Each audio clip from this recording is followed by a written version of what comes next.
గౌరవనీయులు ఉండి ఎమ్మెల్యే గారైన రఘురామకృష్ణరాజు గారిని మాట్లాడవలసిందిగా కోరుతున్నాం. రేపటి నుంచి వారు వేరే పదవిలోకి వెళ్తారు.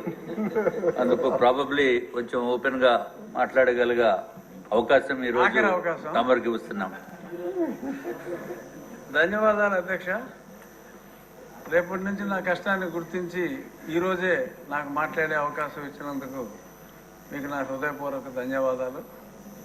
ఈ బడ్జెట్ ప్రజెంటేషన్ అనేది నిజంగా ఈ సంవత్సరం ఇచ్చిన బడ్జెట్ కత్తి మీద సాము కన్నా కూడా చాలా క్లిష్టమైన పరిస్థితి.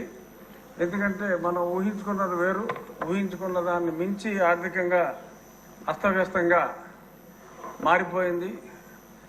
ఆ వచ్చిన తర్వాత ఆ లెక్కలు చూసి ఆర్థిక మంత్రి గారే అసలు ఆ షాక్ నుంచి బయటపడటానికి కూడా చాలా రోజులు పట్టింది. ముఖ్యమంత్రి గారు కూడా ఇంత విధ్వంసం జరిగింది అనుకోలేదని చెప్పి 3 రోజుల గతంలో ప్రజెంటేషన్ అంతా కూడా ఎంత విధ్వంసం జరిగింది అన్నది చెప్పారు. అయినప్పటికీ కూడా మరి ఇప్పుడు ఆ బడ్జెట్ రిలీజ్ చేశారంటే అది ఒక్క చంద్రబాబు నాయుడు గారి వల్లే సాధ్యం. కొట్టాడు, తీసుకున్నాం, మా టైం వస్తుంది, మేము కొడతాం. ఎందుకంటే మనం మాట ఇచ్చాం, ఇచ్చిన మాట నిలబెట్టుకోవాలి. కొంచెం సమయం పట్టినా కూడా అన్నిటికీ కేటాయింపులు జరుపుతూ సంక్షేమాన్ని, ఎందుకంటే అభివృద్ధికి సమయం పడుతుంది. నారా లోకేష్ గారు 1,50,000 కోట్ల ప్రాజెక్టు కూడా తీసుకొచ్చారు. టీసీఎస్ నుంచి ఇన్వెస్ట్మెంట్లు, ఇంకా ఇంకొక 50,000 కోట్లు రిలయన్స్ ఇండస్ట్రీ నుంచి పెట్టుబడులు, ఇవన్నీ కార్యరూపం దాల్చి మనకి ఆదాయం రావాలి అంటే టీసీఎస్ తొందరగా రావచ్చు, కానీ ఇంకా మిగిలిన సమయం పడుతుంది.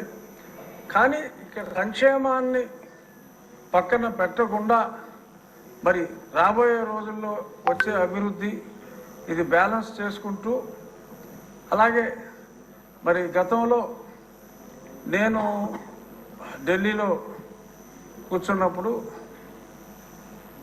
ఎన్నో ఉత్తరాలు ఫైనాన్స్ మినిస్ట్రీకి రాసి నేను కొంచెం నన్ను నా ఊరు వెళ్లకుండా మరి గత పాలకులు కృషి చేసినందువల్ల కనీసం ఇంకో 1,00,000 కోట్ల అప్పు దొరకకుండా నేను చేయగలిగా. చాలా ఫైనాన్స్ సెక్రటరీ, ఇప్పుడు క్యాబినెట్ సెక్రటరీ ఆయన ఎన్నోసార్లు నేను వ్యక్తిగతంగా కలిసి ఇంత విధ్వంసం జరుగుతుంది, ఇంకా మీరు అప్పులు ఇవ్వకుండా బాగోయని చెప్పి 1,00,000 కోట్ల వరకు అప్పు రాకుండా చేయగలిగాను. కానీ వాళ్ళు సాయశక్తిలా చాలా వరకు చేశారు, దారుణమైన విధ్వంసాన్ని సృష్టించారు. ఇప్పుడు ఎమ్మెల్యేలుగా మా అందరి బాధ్యత ఏమిటంటే, ముఖ్యమంత్రి గారు, ఆర్థిక మంత్రి గారు ఎన్ని నిద్రలేని రాత్రులు గడుపుతున్నారు. వారు ప్రజలకు ఇచ్చిన మాట నిలబెట్టుకోవటానికి ఎంత కష్టపడుతున్నారు. సంక్షేమ పథకాలు అన్నీ అమలు చేయగలం, కానీ దానికి కొంత సమయం కావాలి. ప్రతిపక్ష పార్టీలు ఇక్కడికి రాకపోయినా వాళ్ళు రోజు ఇంట్లోనే ఒక సెట్టింగ్ వేసుకుని మరి మాట్లాడుతున్నట్టుగా మరి మీడియాలో చూస్తున్నాం. బురద చల్లటం చాలా ఈజీ, కానీ మరి ఇప్పుడు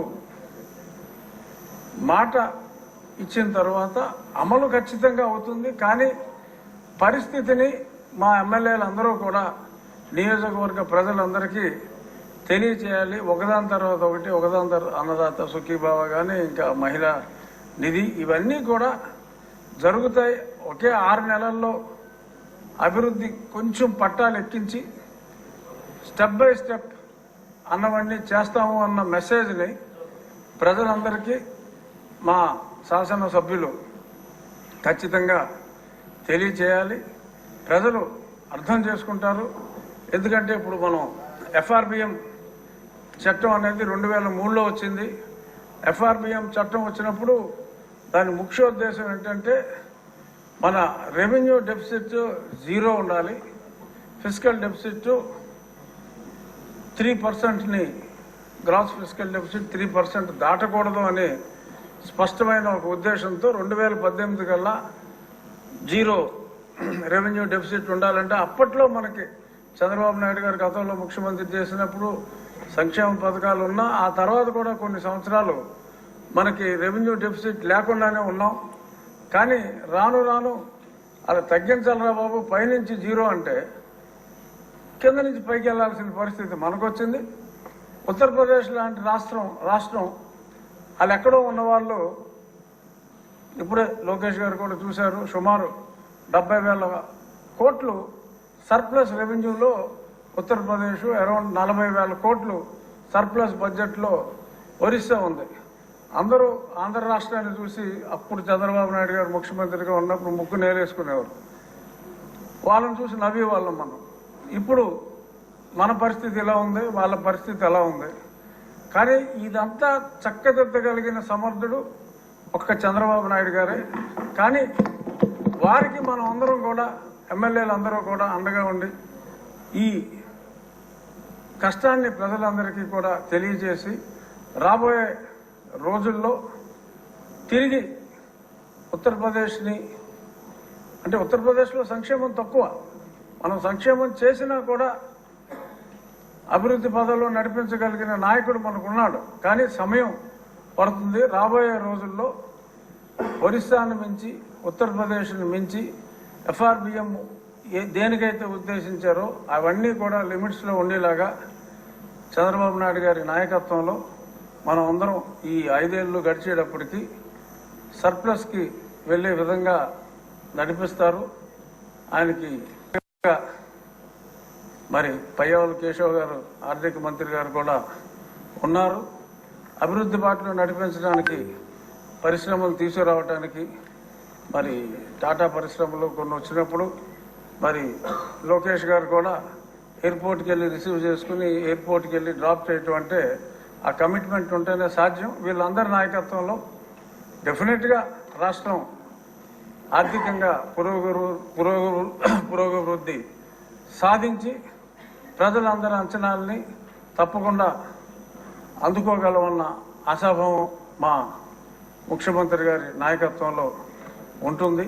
కూటమి నాయకత్వంలో, మీరు సీరియస్ అవుతారు, కూటమి నాయకత్వంలో పవన్ కళ్యాణ్ గారు, భారతీయ జనతా పార్టీ కూటమి నాయకత్వంలో ఖచ్చితంగా అభివృద్ధి వైపు పరుగులు తీస్తామని చెప్తూ చంద్రబాబు నాయుడు గారి నాయకత్వంలో